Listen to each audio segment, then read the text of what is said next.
How many spirits are we talking to?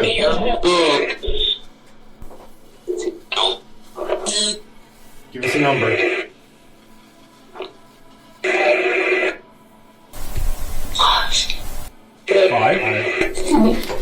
5. Can you turn on the light again for us? Or light up the ball that's over on the bucket?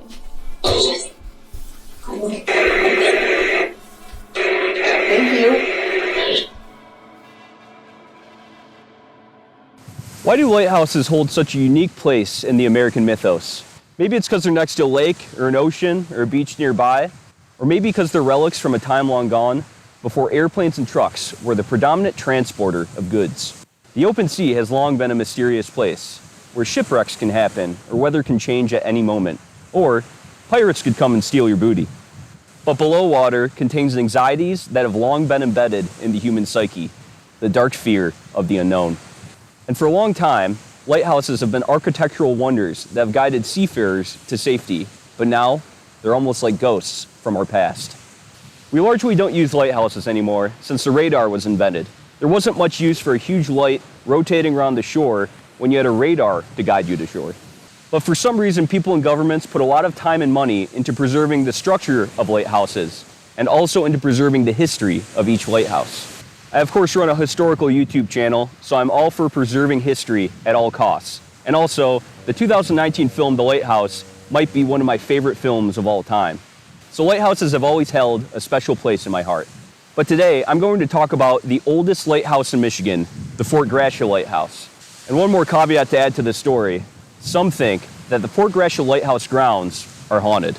And when I say the Fort Gratiot Lighthouse grounds, that not only includes the lighthouse and the keeper's quarters, but it also includes the Fort Gratiot Hospital, which is also on the grounds of the light station. The Fort Gratiot Hospital was a hospital that was on the grounds of Fort Gratiot, which was a military fort built at a different location that was built during the War of 1812. It was de-garrisoned in 1879, but the Fort Gratiot Lighthouse got its name because it was the light at Fort Gratiot. Some locals from the area, including those that work at the light station, will say that it's all a myth, that this lighthouse and the grounds around it aren't actually haunted, but others say it is haunted, possibly by a former lighthouse keeper named Frank Kimball, who holds the title of the longest-serving lighthouse keeper in the Fort Gratiot Lighthouse history. Some also say that this place is haunted by a man named Lighthouse Bob, who died in 2010 and would give tours of the grounds here. He apparently said that when he died, he would haunt this place. Some of the paranormal investigators have also come in contact with a little boy. Maybe he drowned in the nearby waters or died nearby. I'll fully admit that I'm a bit agnostic when it comes to the belief of ghosts, leaning towards a bit of a skeptic. But I do believe that some things in our world cannot be explained by modern science. I also interviewed one more person to help explain the history of Michigan's oldest lighthouse, and that's Lauren Nelson, who's the site manager at the Fort Gratiot Lighthouse grounds.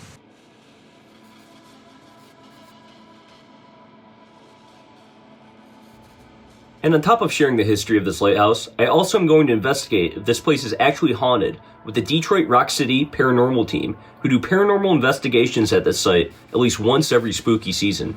They too believe that the lighthouse grounds are haunted. But first, as I always enjoyed doing, let's delve deep into history to give context to the story of Michigan's oldest lighthouse. So, let's start from the top, shall we?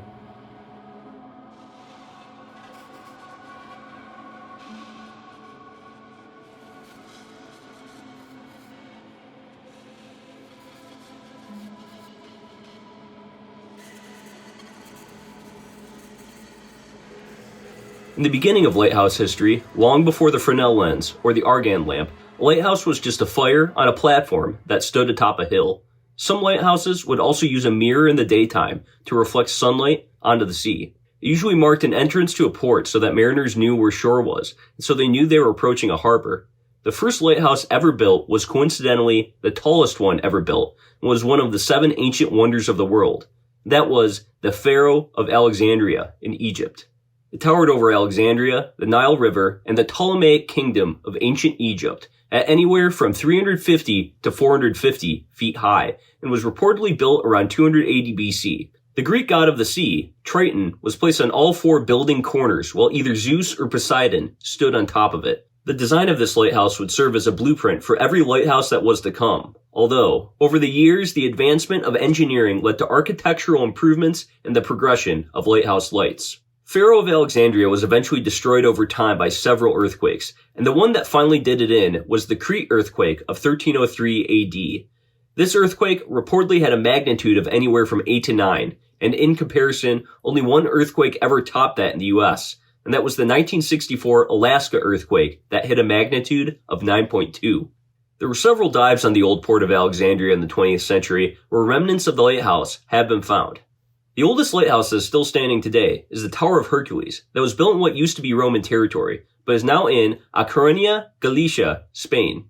When the Romans found this region, they believed it to be the end of the world, so they called it Cape Finisterre, which literally means the end in Latin. There were so many shipwrecks around this cape that they nicknamed this shoreline Costa de Morta, or the Coast of Death. In the New World, or Turtle Island as some Native Americans like to call it, there wasn't any lighthouses built until 1716. You see, Native Americans did not build massive ships like the Europeans did, and usually used canoes or kayaks and navigated inland rivers and lakes to get around. So there was really no need to build gigantic light structures to mark the shore. In the early 1700s, as more Europeans arrived in the colonies, maritime travel and trade also expanded. And of course, as there were already lighthouses in Europe, it was time for Americans to establish lighthouses of their own. The Boston Light was built on Little Brewster Island in Boston, Massachusetts, and it was established on September 14, 1716, becoming the first lighthouse in what is now the continental United States. The first lighthouse keeper at the Boston Light was a man by the name of George Worthy Lake. He got paid a mere $50 a year, or $16,000 a year in today's money.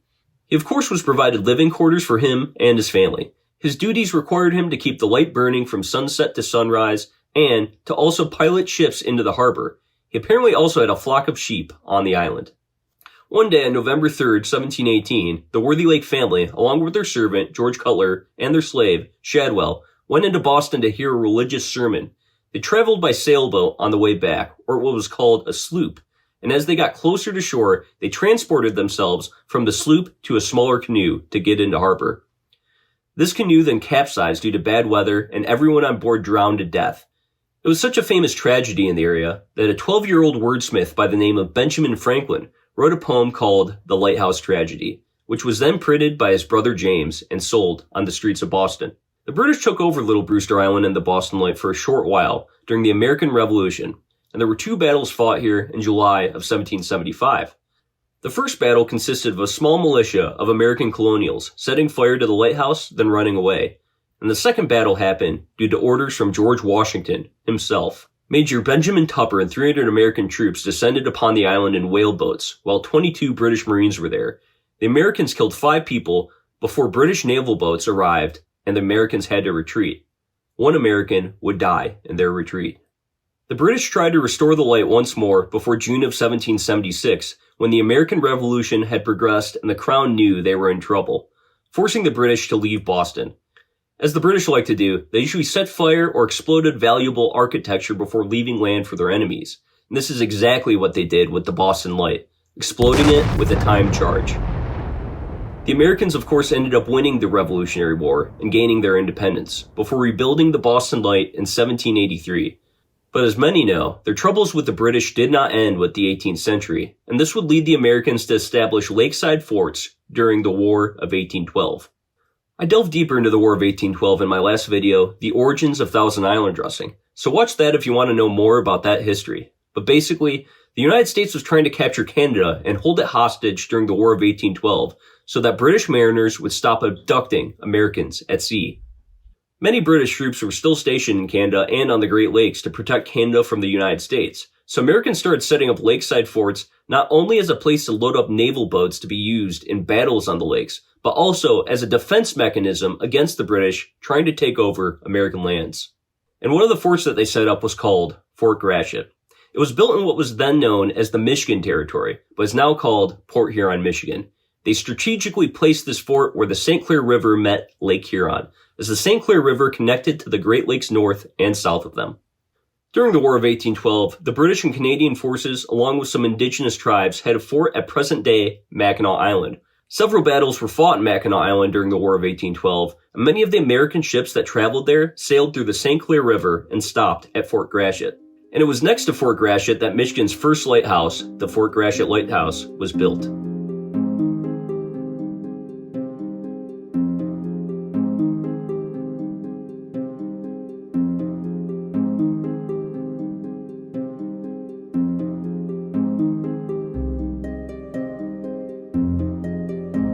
The War of 1812 officially ended in 1815, but Fort Gratiot stuck around. For Americans were definitely still paranoid about British aggression, and it was a strategic checkpoint for mariners going north into Lake Huron, or south from Lake Huron. So in 1823, Congress inquired into constructing a lighthouse near Fort Gratiot, as they felt it was necessary to put lighthouses at or near any American forts that were on a body of water. And on March 3rd of 1823, they appropriated $3,500 to construct the lighthouse near Fort Gratiot, where the St. Clair River met Lake Huron. The same act by Congress gave money to construct several other lighthouses around the United States, including the famous Cape Hatteras Lighthouse in North Carolina.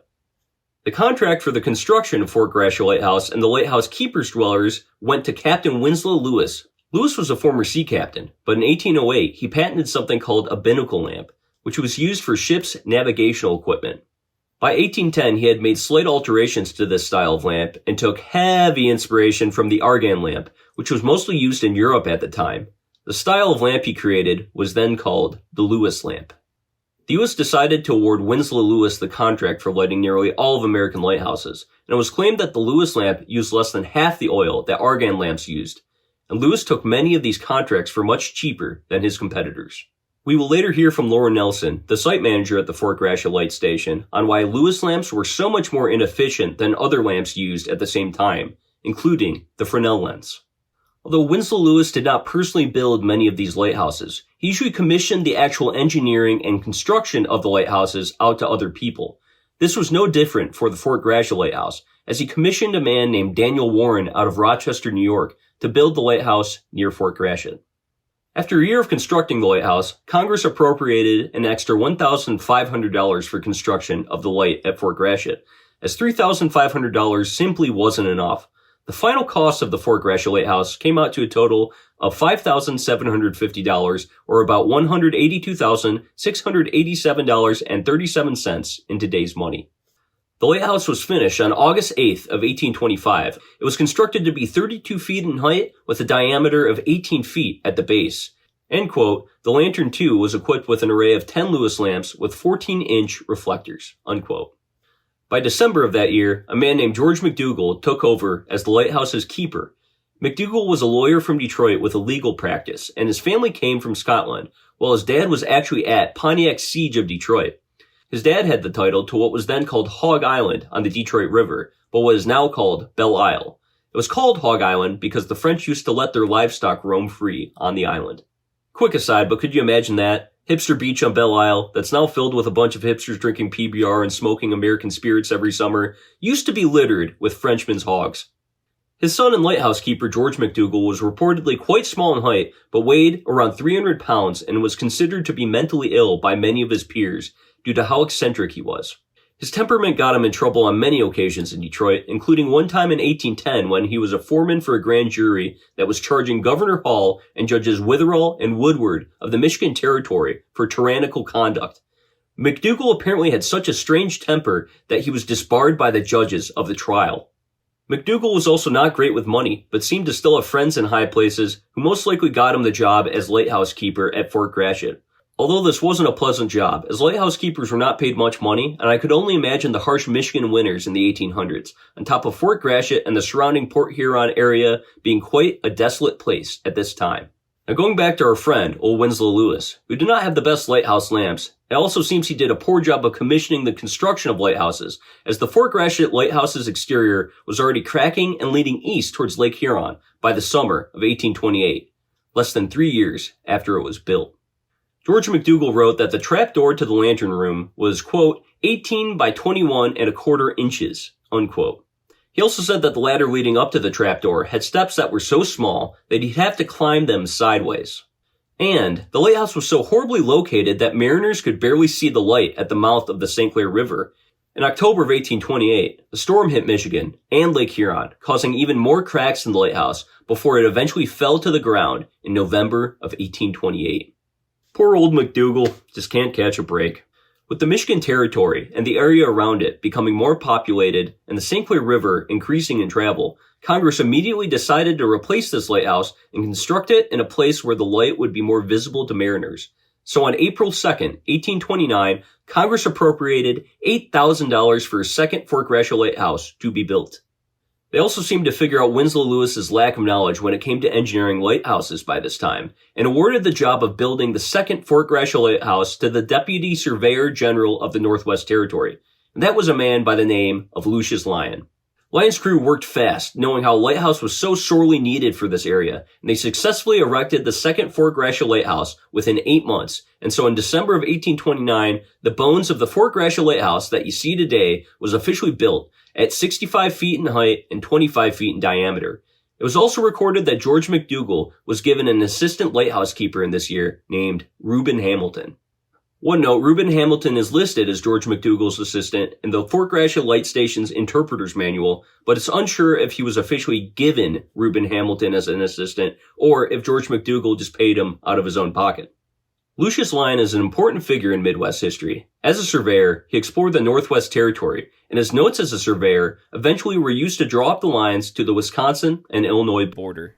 4 years after Lyon and his crew built the Fort Gratiot Lighthouse, Lyon was elected as the delegate for the Michigan Territory to the U.S. Congress in 1833. He also was part of the convention for the first constitution in Michigan's history in 1835. And by the time Michigan became a state in 1837, he was elected to be one of the state's first senators. He stepped down from the U.S. Senate in 1839 and moved to Grand Rapids, where he'd again get elected for office, this time as a Democrat in the U.S. House, in Michigan's 2nd District. This would make him the first person to represent Michigan in both the U.S. Senate and the U.S. House. He'd only serve one term again before deciding to not run for re-election. He'd eventually die at the age of 51 on September 24th, 1851, after being suddenly attacked with paralysis on September 21st. Today, if you're a Michigander, you may know of a city that bears his name, and that city would be the city of South Lyon, Michigan. George McDougal would serve as the lighthouse keeper until October of 1842, where it is said by some sources that he died. Although, I can't find any confirmation of this in the newspapers, and there are no known reasons for his death.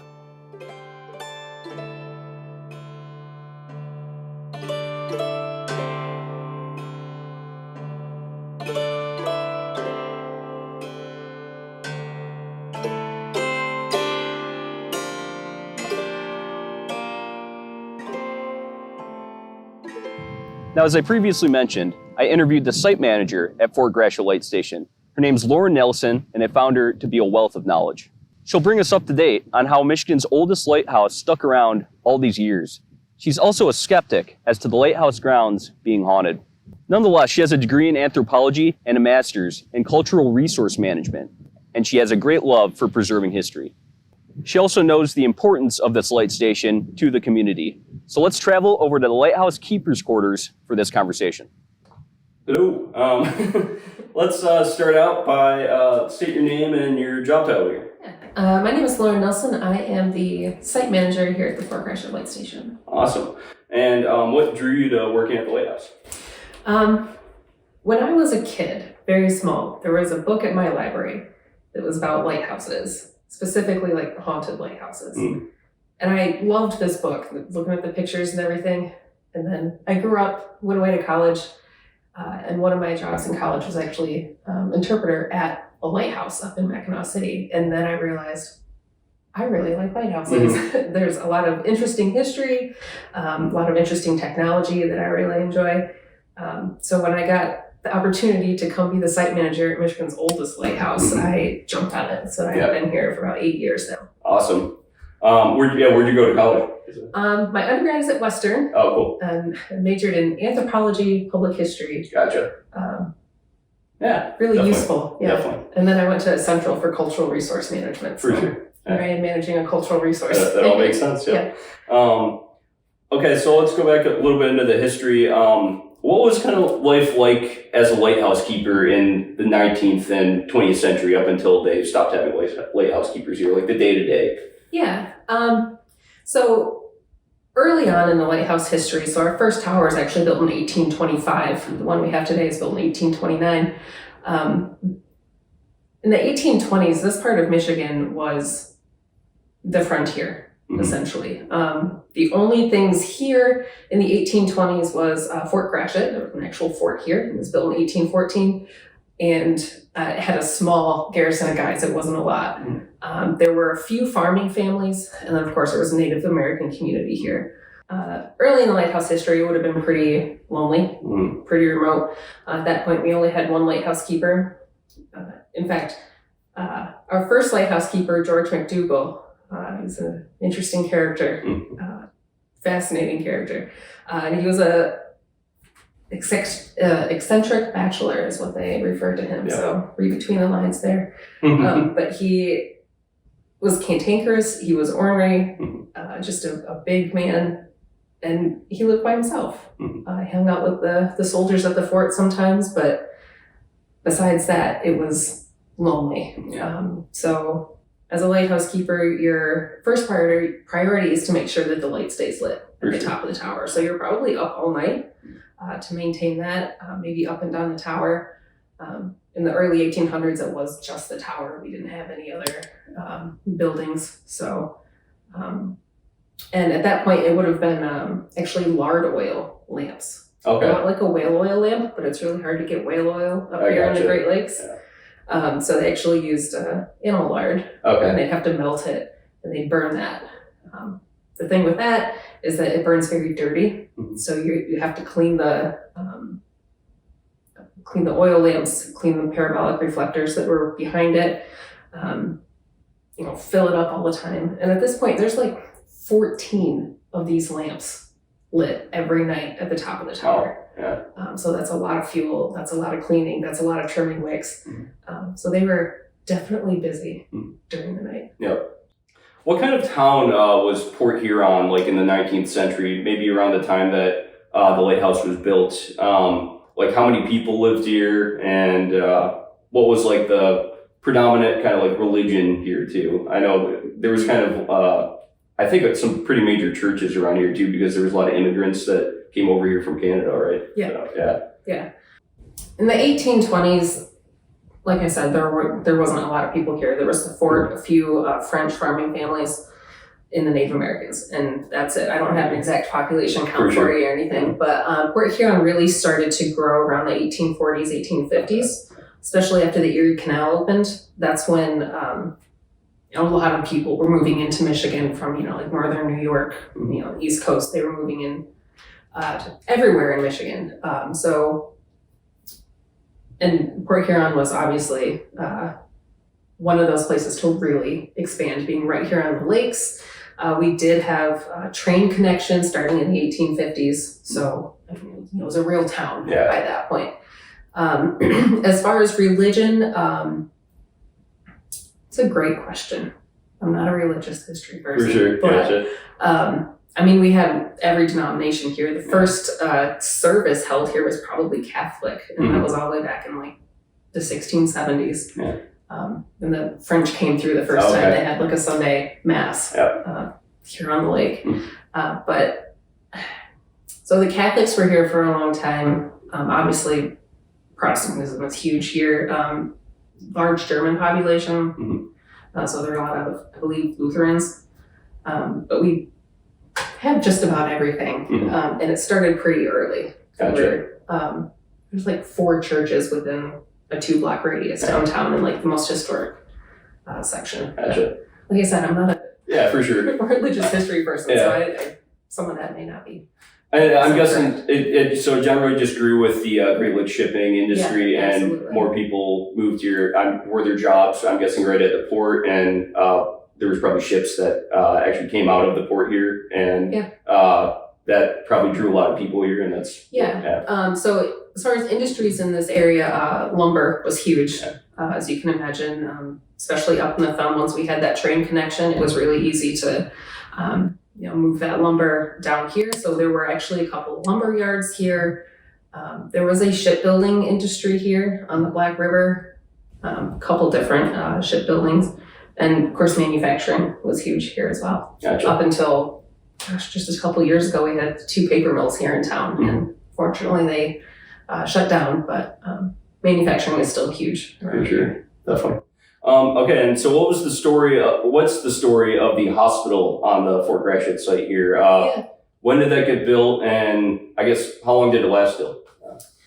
So the building was built in 1830. Okay. It was part of a kind of complete rebuild of Fort Gratiot. Like I said, Fort Gratiot was originally built in 1814 to protect this area against the British. We're just across the river there in Canada. And this would be a real easy place to cross. So they built that American fort here to kind of control this section of the waterway.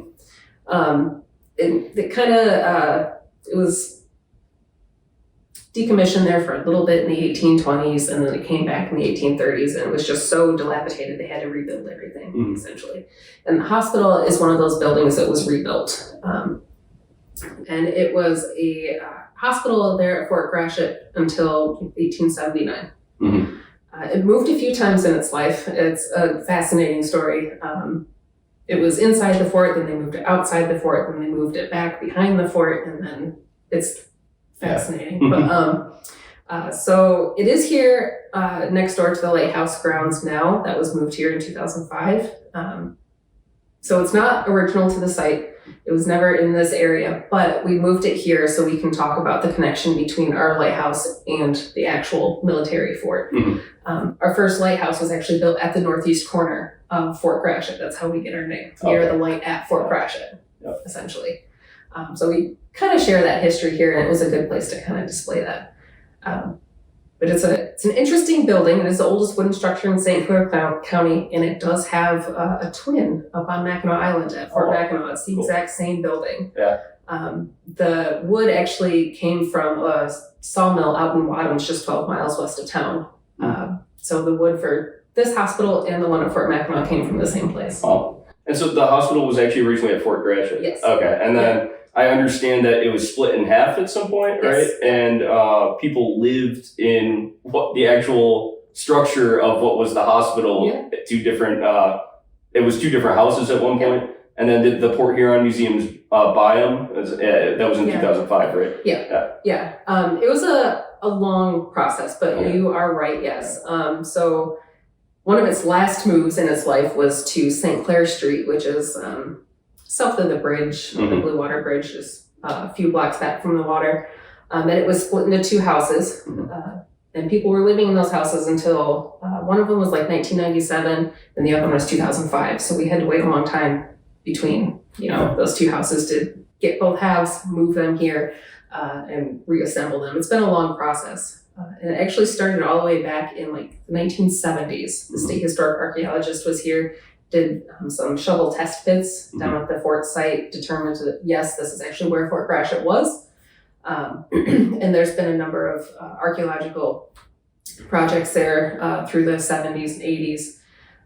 And in one of the 1980 excavations, one of the archaeologists was just walking through the neighborhood down there, and he saw part of one of the houses exposed. They were replacing the siding or something like that. So he took a closer look and determined that the building style for this was not used after like the 1850s.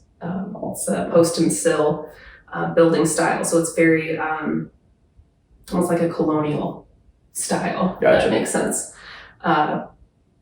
So he's looking at these like 12-inch by 12-inch hand-hewn beams, and he's like, this does not fit the rest of the houses in this neighborhood. This was not built at the same time. So he did the measurements and everything and compared it to blueprints they had and drawings they had of actual fort buildings, and nothing quite matched up. But then if you take into account the other house that was right next to it, and you add those together, that was the size and shape and layout of the hospital. Wow. So they were able to figure out that. It's an amazing preservation story, honestly. It's amazing that it lasted so long.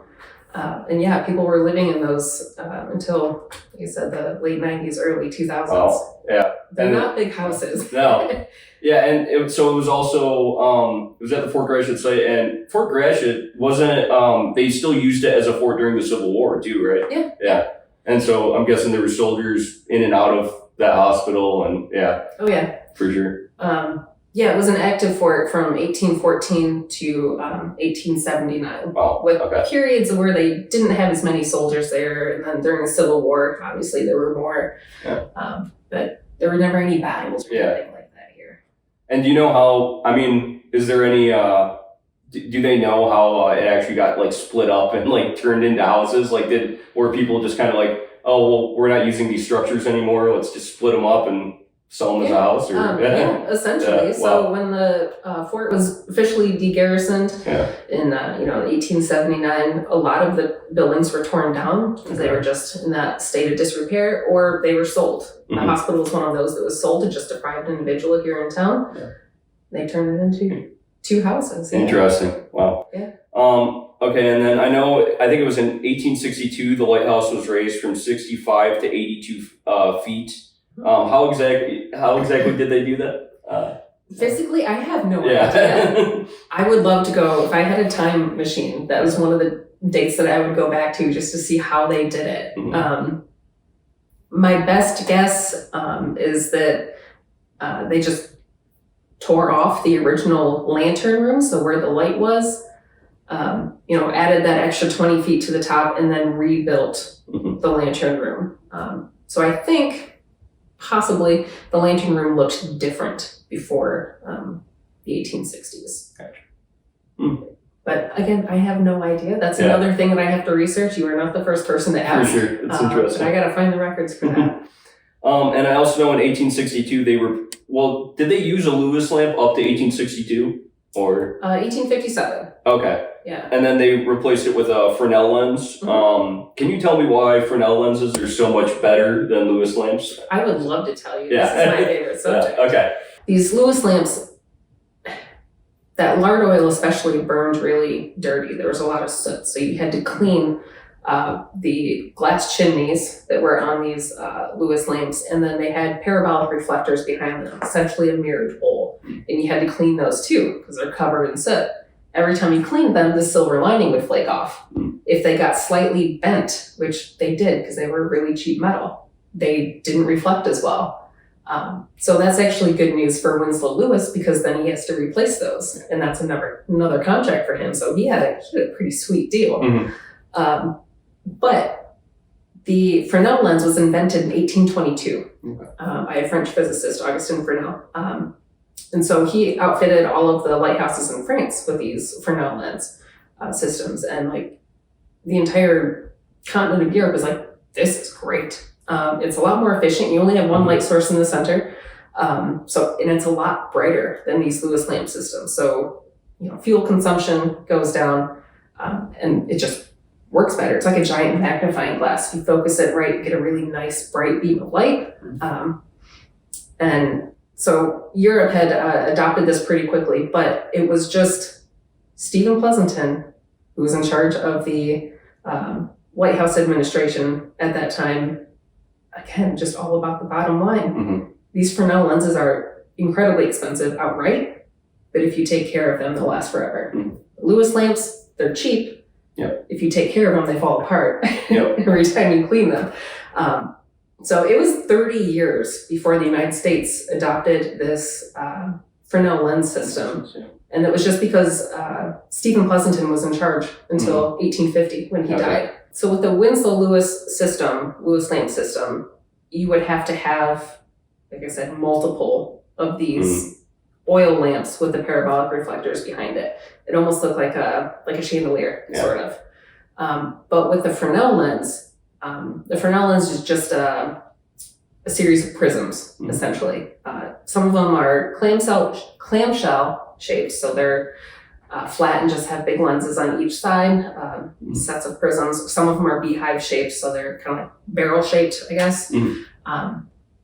And with prisms all around, and those prisms are specifically shaped to bend the light at a specific angle, so that you have the one light source in the center, the light's going out in all directions, right? It'll hit the inside of those prisms and it'll bend it. So all of that light goes out into a straight beam. Yep. It's a really incredible system. Well, it's pretty crazy, you know, just thinking without electricity, they were able to, how many miles did the light go? Probably, was it like 14 or something? Or With our The Fresnel Fresnel lens, lens, the yeah. first Fresnel lens was probably about 14 miles. Wow, yeah. Yeah. And that's all just from these prisms that, yeah. Wow. Yeah, it's incredible. Yeah. If you ever see one like working, they're gorgeous. Yeah, for Just sure. beautiful. Pretty crazy. And we have one here on display. Oh, yeah, okay, cool. It's not the one from our tower. We don't actually know where our lights went. We don't know where those Fresnel lenses went. They were replaced, first one in 1857 was a fourth order, so it's a little bit smaller. We got a second one in 1862. That was a third order because the lighthouse is taller. Put a bigger lens in it, you can see it further. Oh, yeah. And we had that one until 1933. That's when we got the first electric light. So Okay. I just took that out completely. In 1933, I have no idea where that lens went. I would love to know. So they changed it from an electric light, and did they still use the prism? Like, no? Okay, so it was just electric light that was able to shine like 14 miles or so, yeah. And then did they use, well, now they use an LED light, right? Yeah. Yeah, okay. Yeah, Gotcha. today it's an LED. It's Yeah. about the size of a 5-gallon bucket. Yeah. It's got a photocell sensor on it, turns itself on when it gets dark enough, turns Yeah. itself off. It's kind of boring, Yeah. if you ask me. It just blinks. But with those original, you know, the Fresnel lenses and even our first electric light, you get this really cool beam of light that, you know, goes around the top of the tower, what you kind of think of when you think of a lighthouse. But we don't have that anymore, it just blinks. Yeah, for sure. Well, yeah, I know with radar, it's just become less necessary to have lighthouses with actual lights. Yeah. I mean, we are still in active age navigation. We are listed on official light lists with the U.S. Coast Guard. The Coast Guard maintains the LED light at the top of our tower. That's it, just the light. So they'll come once a year to check on it. For sure. Come fix it if it needs it. And then I guess, do you know anything about keeper Frank Kimball? I know he was one of the longest lighthouse keepers here. Do you know anything about him? Or? Yes, he was here for 35 years. Yeah. I think that kind of just goes to show you how good this particular station was. This is one that you worked up to as a lighthouse keeper. You did not start your career here. Because there was so much traffic coming through here, right? So there's a lot of traffic, yes, but also, you know, some of the lighthouses in Michigan, they're out in the middle of the lake. They're on an island by yourself. You're 30 miles away from the nearest town in the UP. Like, that's pretty miserable out there. By the time Frank Kimball was here, he started in 1894. Port Huron was a real town. I mean, you could go into town and get your groceries. They had a social life. The keepers here went to the Methodist church just a few blocks away, including Frank Kimball. I believe he went to that church. So, I mean, we have this idea that lighthouses are romantic and, you know, remote and lonely, like not here, no. So this was a good one, and it just goes to show, you know, our longest serving keeper is 35 years here. You don't stay somewhere if it's, you know, miserable. So, he was our longest serving keeper. He had been at Port Austin before this. Okay. That's up in the thumb if you're not from Michigan, by the way. And that's one of those that's out in the lake. It's an offshore lighthouse. Not far off. Yeah, no, I think I've kayaked to Turnip Rock before. I think I might have seen it. Yeah, you probably did. But he was actually keeper here in 1913, which is when the biggest storm like ever recorded here on the Great Lakes happened. And as a lighthouse keeper, his first priority was to keep that light lit at the top of the tower. And they had actually just switched the light source in the middle of the Fresnel lens at that point. It was an oil lamp, when they switched to kerosene. No, sorry. It was a kerosene lamp, and they switched to incandescent oil vapors, like a Coleman lantern, sort of like pressurized gas. They had just switched like a month or so before this storm, and they were having trouble with this light working. It's recorded in the keeper's logs, like vapor lamp wouldn't work tonight. We had to replace it with the oil lamp, that sort of thing. Even up until like 2 days before this storm, they were having trouble with it. But during the storm, it's a November storm. Obviously, we all know the gales of November, the Memphis Gerald, that sort of thing. It's the same thing in 1913. This is also a really fascinating story. I'm going to go off on a tangent. That's okay. I'm sorry. So this storm is actually two storms. One of the cells came from Alberta Clipper. It was cold, dry air. It came down Canada across Lake Superior and blew across Lake Superior from west to east. Caused a couple shipwrecks. It was kind of normal for that time of year. But the problem is there was also a storm cell coming up from the East Coast. So Virginia, Washington, D.C. area, which is warm, moist air. And those two storm cells collided over Ontario. It covered basically the entire province. And it was like, the storm was over Canada, but we were on the back end of that storm. So there were 90-mile-per-hour winds coming straight down Lake Huron, unbroken by anything. And that's basically like hurricane wind miles. speed. Yeah. That is legally a hurricane. Yes, it is the White Hurricane of 1913. So there were 90-mile-per-hour winds here. Keeper Kimball said that the water rose 4 feet right here, just because that wind is pushing 206 miles of lake into a 300-yard river. Like this is an incredibly dangerous place to be. This is probably the worst place you could be in this storm. But he's doing his job as lighthouse keeper up at the top of the tower, making sure that that vapor lamp keeps working. Because there are dozens of ships out here in the Great Lakes that are fighting their way into the river. It's far safer to be in the river than it is out on the lake. So he's up there doing his job. He said that the waves were 40 feet tall. That's halfway up the tower. Those waves were hitting the tower, washing probably all the way up to the keeper's house here, the duplex, and then back out into the lake. And that was causing so much erosion from around the base of the tower. We actually have photos of after the storm where you can see an extra 3 or 4 feet of the foundation exposed. And they found out shortly after that, when they were doing some repairs, the foundation is only 5 feet deep. Keeper Kimball said that that storm had lasted another hour, this tower wouldn't be standing anymore. And I believe him, seeing some of these pictures and seeing some of the other aftermath of this storm.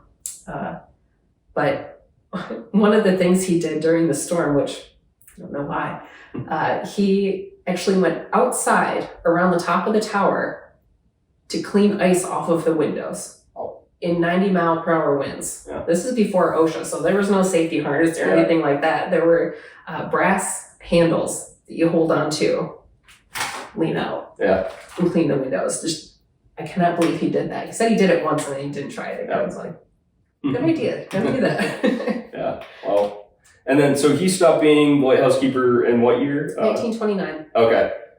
Is there any other little tidbits you might know about him, like where he came from, or there might not be a lot? I'm just wondering. I think he was from Michigan. Okay. I think he might have been from the Thumb area. I'll have to double check that. But somewhat local. For sure. And then, so after 1929, there was only one more lighthouse keeper right before they...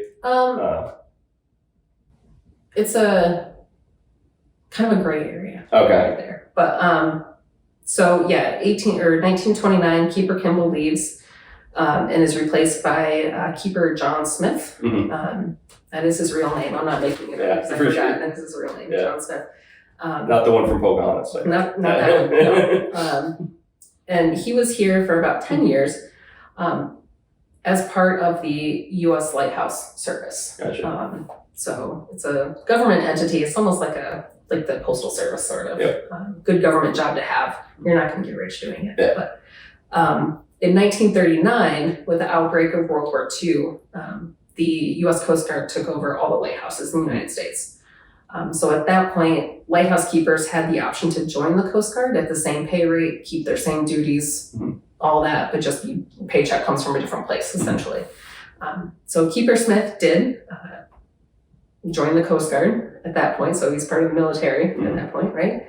But then he decided he didn't like taking orders from anyone above him, because there was a commander here at the Coast Guard station, and he's in charge of everything, but if you've been a keeper here for 10 years, doing your job for even, I mean, by that point, he'd been a lighthouse keeper for like 30 years, just at different stations.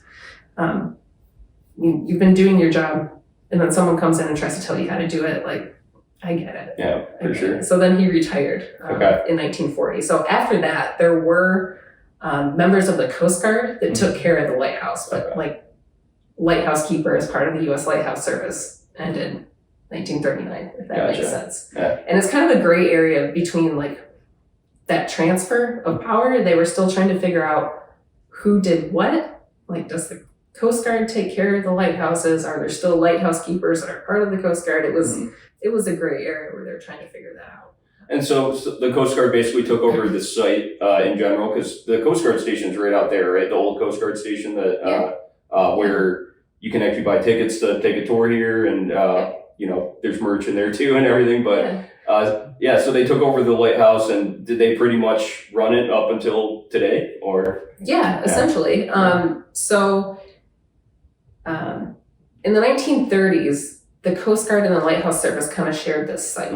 So the first Coast Guard building that was built here was in 1932. That's the Coast Guard cruise quarters, the big white one in the corner of the site there. And it was just essentially the barracks for the Coast Guard. But there was still a lighthouse service. Like, there were still civilian keepers living here and working in the lighthouse. And then they built the Coast Guard garage, that is where you get your tickets for the tour, in 1938.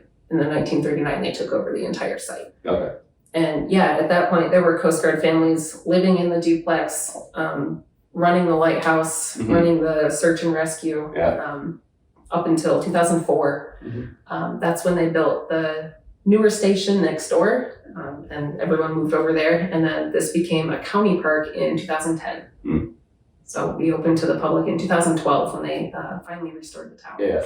So, and I think I read that they tried to sell it to Port Huron, and Port Huron didn't want it, or did they buy it and then they sold it back to the county, or?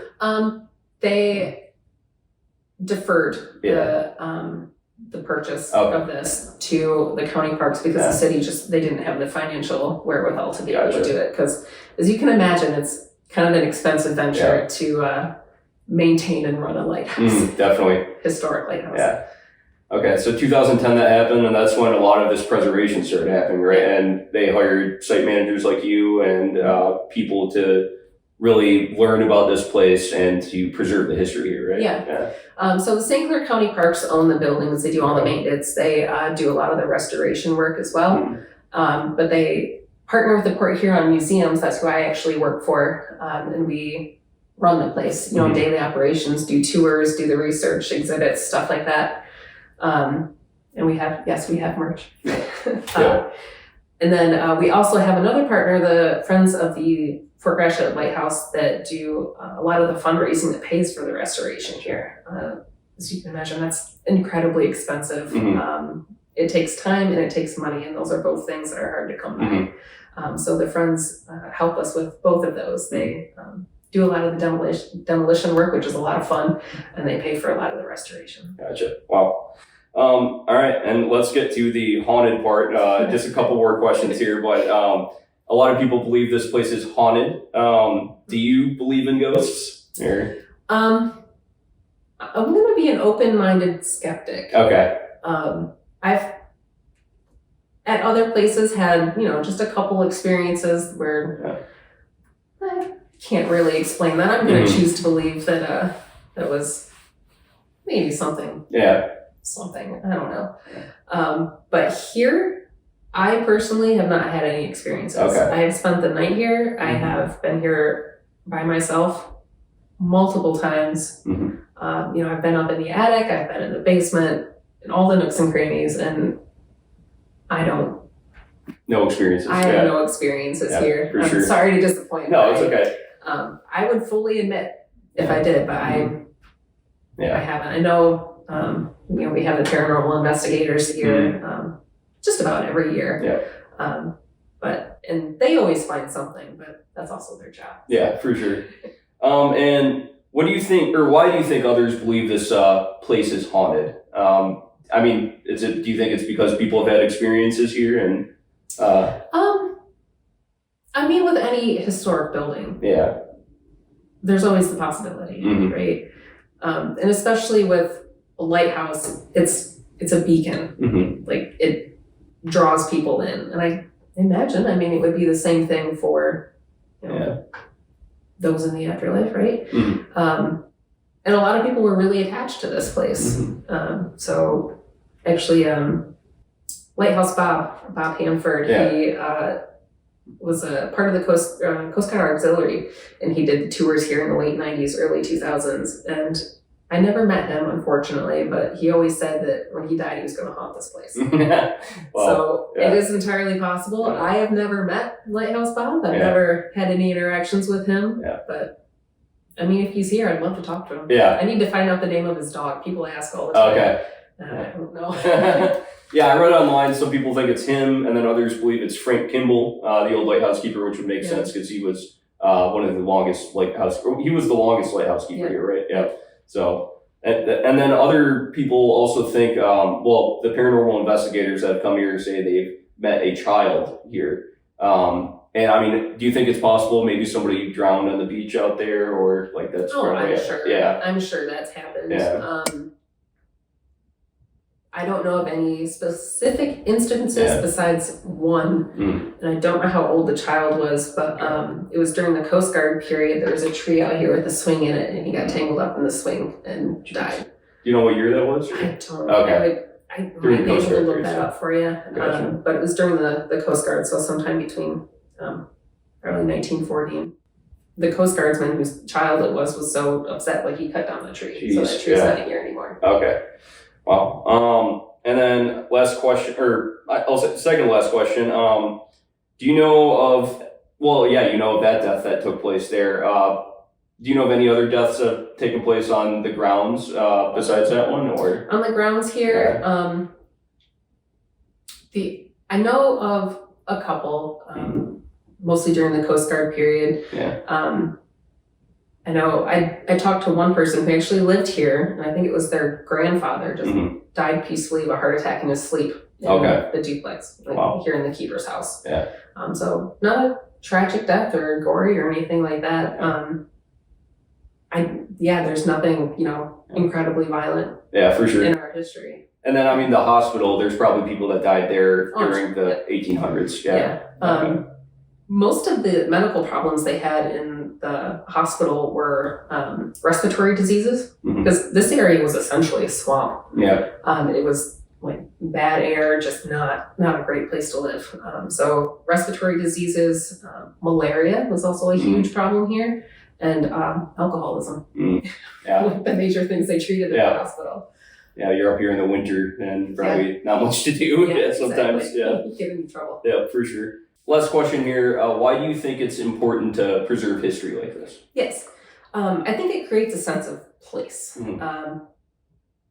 With, even a small city, you have a business loop that has your Burger Kings, your McDonald's, your Walmarts, your Shell stations, and all of these look the same. All of these big chain restaurants, they look the same for a reason. But if you keep these historic resources, each one of them is a little bit different. So you can have a little bit of pride in where you live based on, keeping these historic resources, having a little bit of uniqueness, a unique draw to various sites. Here in Michigan, tourism is huge. And if we lose all of these historic resources, and if Port Huron started to look like Battle Creek, or like if they all look the same, it loses that draw. So I like to help preserve these historic sites. One, because I just think they're interesting, and I know other people think they're interesting and enjoy coming to visit Michigan's oldest lighthouse. Like, how cool is that? Yeah. So it's an entertainment thing, but it's also a draw. Yeah. Like I said, it creates that sense of place, a sense of uniqueness, and a lot of people are really proud of these, especially here in Port Huron. We're proud of the Thomas Edison Depot. Thomas Edison grew up here, and we hold on to that. Yep. I always, of course, brag about having Michigan's oldest lighthouse out of 129 here in Michigan. Yeah. It's the most of any special. state, right? Yeah. Or yep. Yep. So, yeah. I mean, I think that about wraps it up. So, thank you for talking to me. Is there anything else you want to add, or? I don't think so. Okay. I mean, if you have any questions, feel free to reach out. I'd be happy to Yeah, answer for sure. those for you. Yeah. No. I mean, that was very informative. So, thank you so much. Yeah, absolutely. Anytime.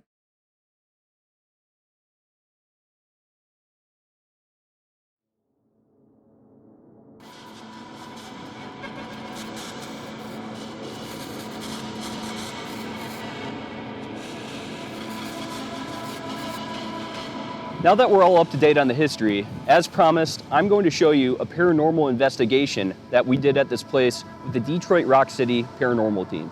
Now, to be fully transparent, we did this investigation 2 days before my interview with Lauren Nelson, so I did not know about the kid who died from the tire swing. So I'm with Mike here from Detroit Rock City Paranormal. So just explain to me a bit about Detroit Rock City Paranormal and what they do. We were founded about 5 years ago. We have about 15, 16, 17 of us that will investigate both residential houses or stores or stuff. People think they have a haunting. We'll help them out. And we also do this. We'll come to locations like this, the Fort Gratiot Lighthouse, where we will host events for them, free of charge to them. We don't charge a thing, so 100% of the proceeds go to the museum. And what we do is we'll conduct a ghost hunt here, and we'll have patrons come in and join us and just have a lot of fun. Awesome. And we're in the Lighthouse Keeper's quarters right now, right? Mm-hmm. And you said you have experienced paranormal activity here. We have. What kind? Yeah, we've investigated here now for probably the last 5 years, and every time that we're here, we do have some kind of experience. It may be in different buildings, but we do have experiences here. Spirits will play with all kinds of equipment, or REM pods and EMF detectors, spirit boxes they come through on. Everything from we come in contact with a Frank Kimball, who's an old light keeper here, all the way down to young children who seemingly have perished in the water. So, for sure. So it's wide open.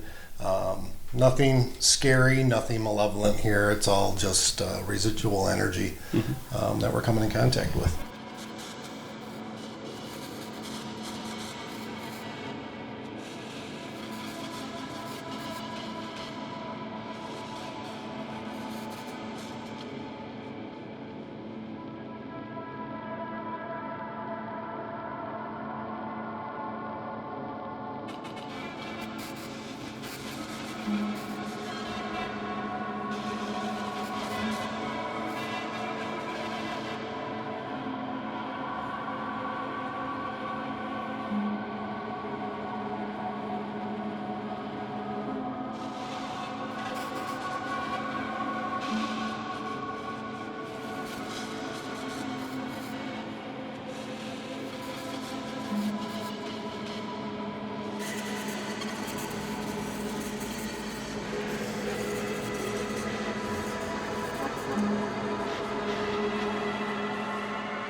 Okay, so what does that thing do?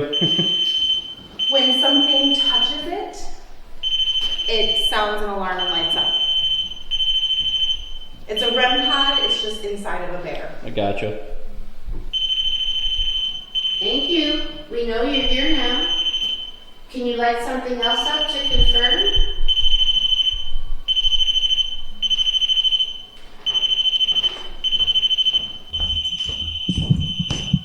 Should I move it, turn it off? Thank you very much. Step away. Step away. Thank you. You really like that, don't you? We're glad you like our toys. I'm Kelly. My name's Kelly. My name's Eric. I'm Cheryl. Good Bob.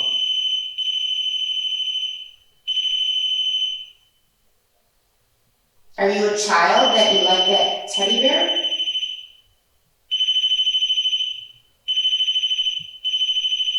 So I'm gonna ask the question. Have you checked the battery lately? I changed the battery before I came. Perfect, okay. So it couldn't be an electronic malfunction of some sort? Not if she's changed the battery. A lot of times our gear will beep or do weird things if the batteries are low or dead. So, strangely enough, I take this bear with me everywhere I go, and it's only triggered in 2 buildings ever, and this is one of them. Okay. And when it triggered in this building previously, it was like this, where it triggered a lot, but none of, I don't know, I don't think it's malfunctioning. Yeah. I actually brought a children's book today, Okay. so in hopes, you know. Can you step away just for a second? Step away. I was gonna try something. Is that another REM pod too? Yeah. Okay.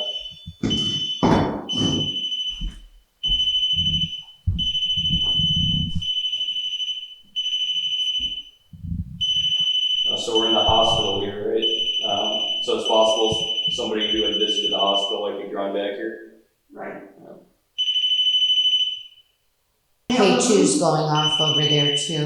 Okay. Yep. So there's another instrument going off which detects motion. That's EMF. That's EMF, electric magnetic field, Okay. and they can light that up all the way to red, so it's got to yellow. So basically when something messes with the electromagnetic field within that the vicinity of that, it'll go off. Correct. Correct. And then we also have Mandy in the other room doing the SE method. Oh, I'm so sorry. So if we want to ask questions, let's go, keep going. Is that you lighting this off?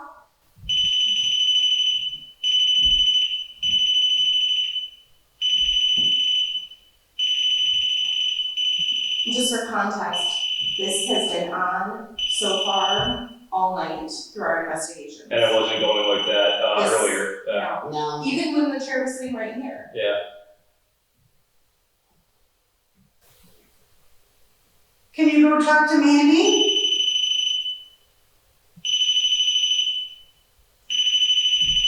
Can you tell her your name? What's your name?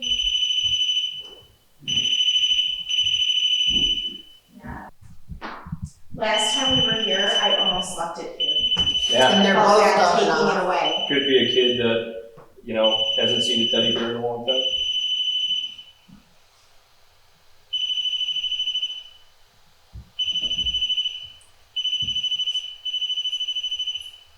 Can you make the cat ball go off too for us? It really lights up nice colors. You've got two things going right now.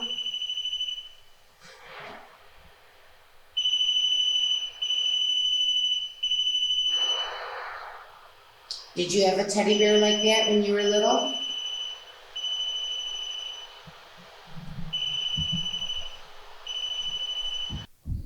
Were you a nurse? Were you a doctor? Okay, you can't be both. Not next time.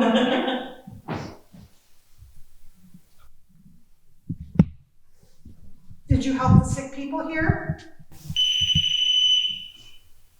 Thank you. Thank you for your service. I'm sure the sick and wounded appreciated it as well. Okay, see that again? See. Just, yeah, see how it lights up when it gets closer. Wow. In this area, I don't know, it's a lot. Yeah, going all the way to red.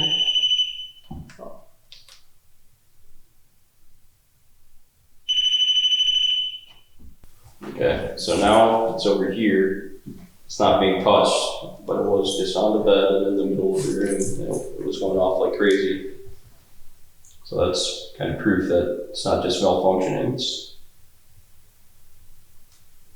It's having activity over here. Yeah.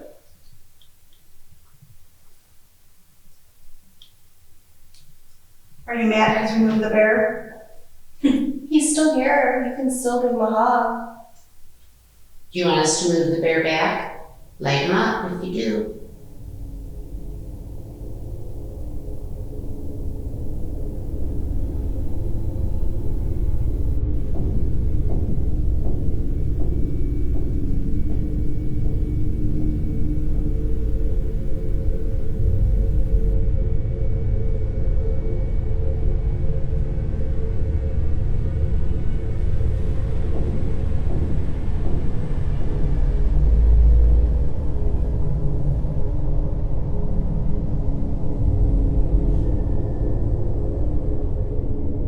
So this is Kelly, and she said she's had an experience in the lighthouse proper, where the lighthouse actually is. We're actually in the keeper's quarters right now. What was your experience in the lighthouse?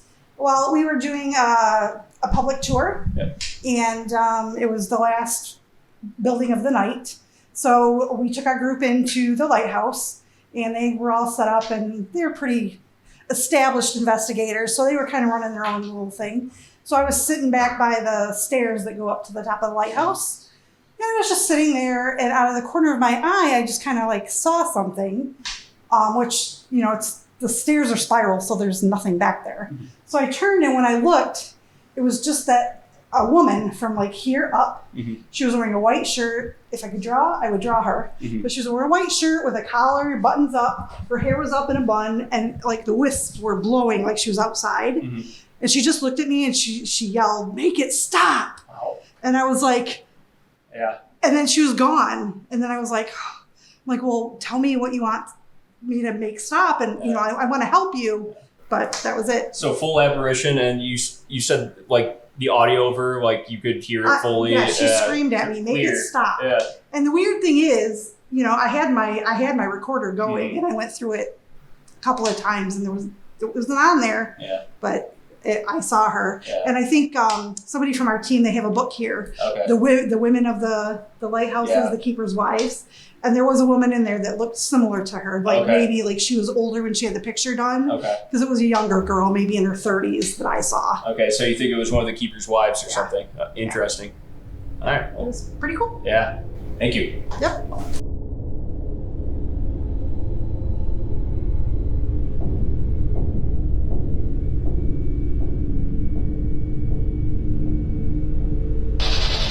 Are you getting any activity in here? Yeah. Yeah, a little bit, yeah. So we're in the lighthouse right now. We're at the bottom, the first floor. Before we even go up the stairs, that's the hallway to the stairs. And you got a voice box going on. Yep, SB7. So how does that work? Basically, it's scanning radio channels, Okay. and it's picking up frequency between the stations. Okay. And we're looking for somebody to communicate with us using the frequency. So sometimes ghosts from the other side are able to cut into the frequency. Yep. In 4 words. That's a REM pod. Yeah, the red light down there is a REM pod. And that's what is that? It's called a music box. So that has a radius of 5 feet that it can detect, and anything that it crosses a laser grid, Okay. it creates like a laser grid. And anything that crosses that plane will set it off within that 5-foot radius. Okay. It'll make that light, and it'll make that music. This green light right here is a dot projector. Okay. So it just projects a bunch of dots, and if something walks past it, it'll hide the dots or like disform the dots. Mm-hmm. And then the purple light that we have on the stairs, it's called an EMF rope. It's Gotcha. about 10 to 15 lights Mm-hmm. that detect electromagnetic fields, and anything that disrupts that electromagnetic field, it'll light up. Okay. And normally it lights up green. Gotcha. And the fact it keeps going off means there's something walking by it, probably. Correct. Yeah.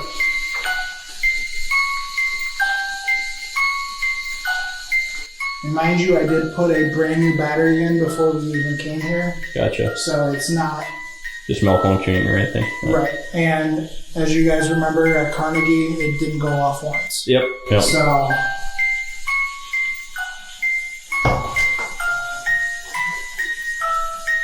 we've heard a female voice say my name. Mike and I were here last year, so most likely the person that's saying my name recognizes me from last year. Yep. So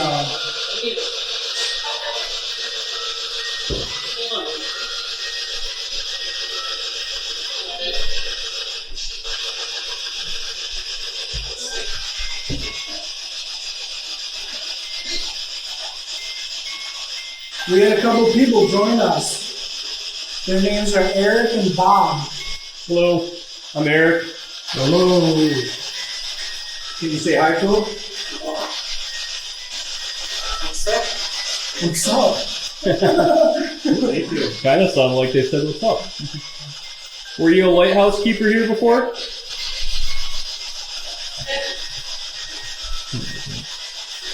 Your name Frank?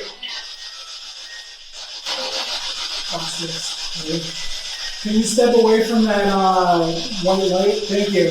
Wait, can you step away from it?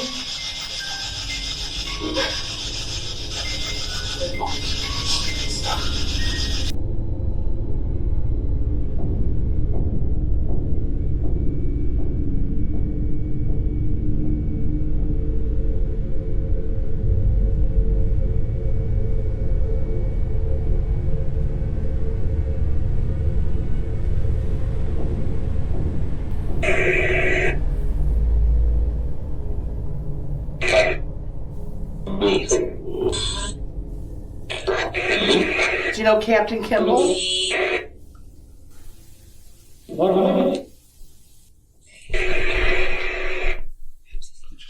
Yep. If Captain Kimball's here, can you turn on the light? Were you in charge of the lighthouse? Are you Fred Kimball? There's the light. Thank you. Can you turn it off? Thank you. We'd like to come visit you, Fred. I hope you don't mind.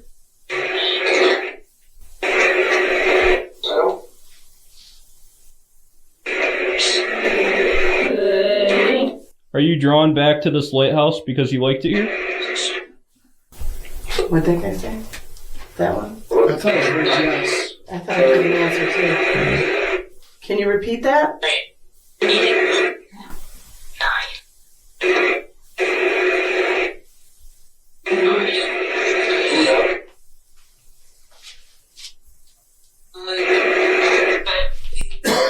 Who keeps turning the light on? You know, Fred, we come here every fall and we host tours. We raise money to keep the lighthouse in good condition. I just want to learn about you. Are you happy about that? Touch it.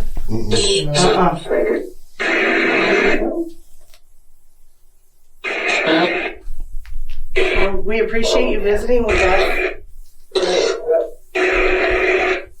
Do you have a message for us? Anything you'd like us to tell about you? Just pull your energy away from the light.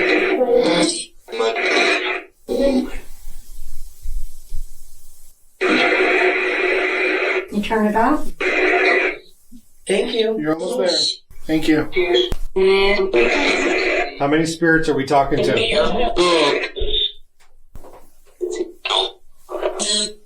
Give us a number.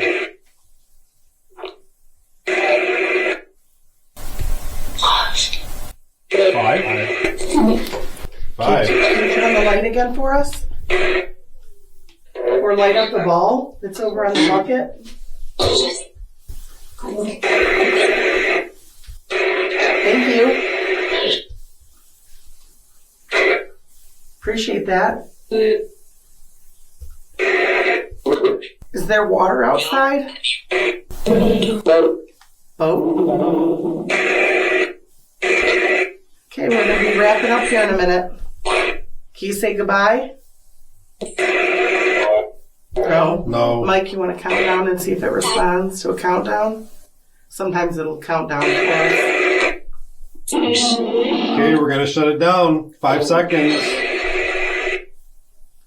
5, 4, 3, deuce, 1. Bye. Goodbye. Bye. All right, so we just got done at the Fort Gratiot Lighthouse, and initial reactions. The Detroit Rock City Paranormal team could not be more courteous and kind, and they were awesome. And they are true believers. I wouldn't say that they're sensationalists at all. And there's a lot of that going around online and on YouTube, and especially in the paranormal spaces. I didn't get the vibe that they were drumming up any kind of instances or occurrences for entertainment. That bear, I swear, wasn't going off the whole night. And then right when it was set down in the hospital, it started going off, and it was really, really like going crazy. And then they moved it, and it stopped. That was pretty, insane. And I gotta say that going into this, I was very agnostic towards the belief in ghosts. I would say I wasn't very for or against. And coming out of it, I think the thing is, especially when you look at the bear and what that did, I still just can't fully 100% trust the technology. There's no way to actually quantify that or say for sure that happened. But, and so I kind of came into it, agnostic, and I gotta say I came out of it still a little agnostic, maybe leaning a little bit more towards believing.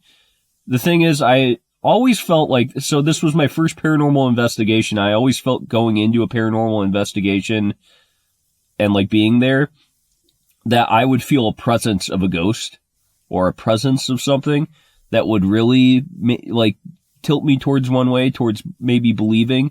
I wouldn't say I felt a presence whatsoever. And I also think that I wasn't really scared at all the whole time I was there too. I always thought I would be scared if I went into a paranormal investigation or if I was in one, and I wasn't scared at all. And it also kind of tells you that, a lot of ghosts, if they are real, are not trying to harm anybody. They're just there. They're kind of probably trapped there. Their energy is trapped there because that's something, that was drawn to them when they were living too. That either that place or there was some kind of object that was drawn to them when they were living.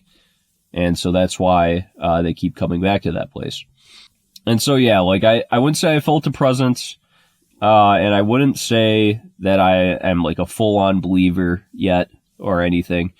But I also found the whole experience to be really cool and to be one that, I would suggest for other people to go on to just see for yourself, on top of, I'm such a big history buff, and ghosts in a way are a direct link to our past and to our history.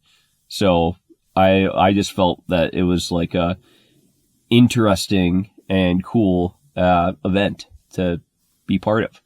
And, yeah, I'm happy I did that. And I guess, viewers, watchers of this YouTube video, you take what you saw in those videos and leave a comment, say you believe one way or the other. Or, I think that the other thing, that ghosts watching, or, trying to interact with ghosts, it creates such a community of people that are all there for one thing. And I also think that is actually just a really cool thing.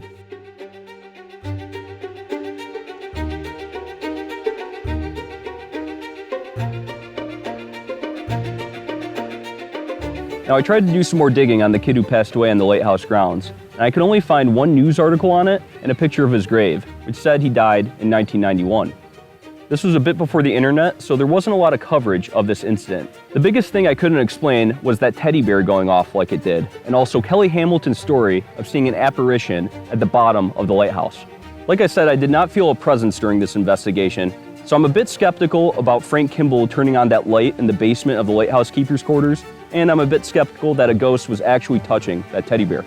I decided to do a little bit more digging into the REM pod, and this device contains a junior theremin inside, which is what is used to detect the ghosts.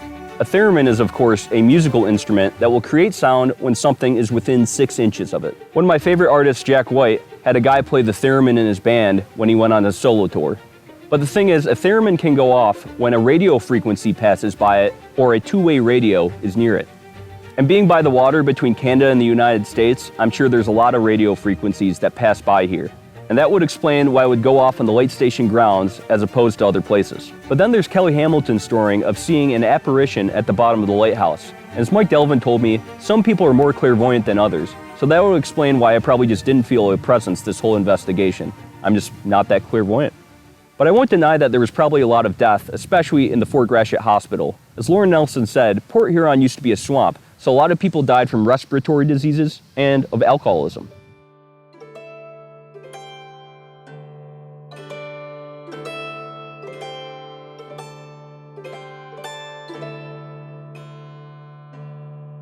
So is the Fort Gratiot Lighthouse haunted? Well, that is sort of like asking, does God or the afterlife exist? You'll get a range of answers from a range of different people, depending on their belief systems and their upbringing and things that have happened to them in their personal life. So, in short, it is, if you believe in ghosts and the afterlife. This place has a great amount of history, and people have literally died on the grounds, or in nearby Lake Huron and the St. Clair River, and in some of the buildings here. And if you don't believe in ghosts or the afterlife, probably not. I'm sorry to simplify all of this to this question, but that's the best answer that I can come up with. Regardless, I had such a great time doing this project and learning about the history of this lighthouse and Port Huron as a whole. I highly suggest to people to go visit the light station, take a tour, and revel in the history of Michigan's oldest lighthouse. Also, the top of the lighthouse, which you can see on this tour, really has one of the most beautiful views in southeast Michigan. I'd again like to thank Lauren Nelson and the Port Huron Museums for being such hospitable hosts to me while I filmed this project. And I'd of course like to thank the Detroit Rock City Paranormal team for letting me film their investigation and for talking to me.